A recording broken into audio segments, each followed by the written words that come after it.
Selamat pagi, saya Nicholas Roni dari kelas 10 IPS 3 ingin mempresentasikan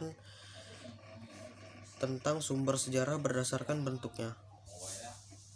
1. Sumber benda.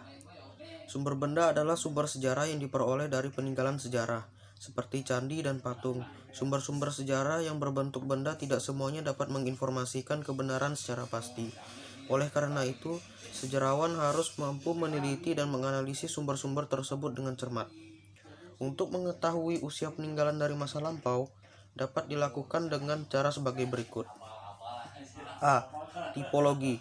Tipologi merupakan cara penentuan usia peninggalan budaya berdasarkan bentuk atau tipe dari peninggalan tersebut. B. Stratigrafi. Stratigrafi merupakan cara penentuan usia suatu benda peninggalan berdasarkan lapisan tanah. C. Kimiawi. Kimiawi merupakan cara menentukan usia dari benda peninggalan budaya berdasarkan unsur-unsur kimia yang digandung benda tersebut. Yang kedua, sumber tertulis atau tekstual. Penggunaan sumber tertulis dalam penelitian sejarah sangat penting. Sumber tertulis memberikan informasi secara tertulis mengenai aspek-aspek atau sosial, ekonomi, budaya, dan politik yang akan diteliti. Berikut contoh sumber tertulis yang dapat dijadikan sumber penelitian sejarah. A. Laporan. Dalam sejarah, laporan dapat memberikan banyak informasi penting bagi sebuah penelitian. Sejarawan dapat menggunakan laporan baik yang dibuat oleh lembaga pemerintah maupun non-pemerintah dalam kegiatan penelitiannya.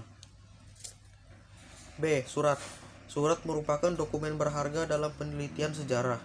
Surat dibagi menjadi surat pribadi dan surat resmi yang dikeluarkan sebuah lembaga. Surat pribadi berisi tentang hal-hal yang bersifat pribadi dan dari pengirim kepada penerima. C. Surat kabar. Surat kabar biasanya memuat berita tentang peristiwa penting dalam masyarakat. Berita tersebut merupakan sumber berharga bagi sejarawan.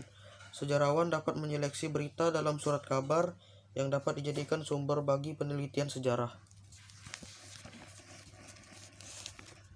D. Prasasti. Salah satu sumber tertulis tertua di Indonesia adalah prasasti.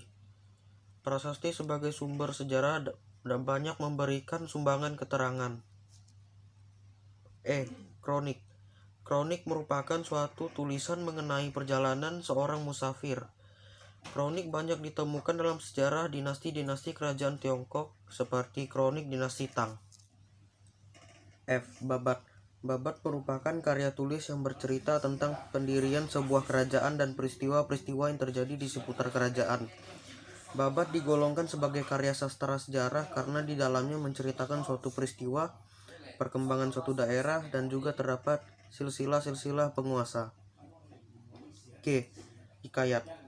Pada dasarnya hikayat sama dengan babat, hanya berbeda dalam penyebutannya. Hikayat lebih dikenal di Melayu, sedangkan babat dikenal di Tanah Jawa atau Mataram.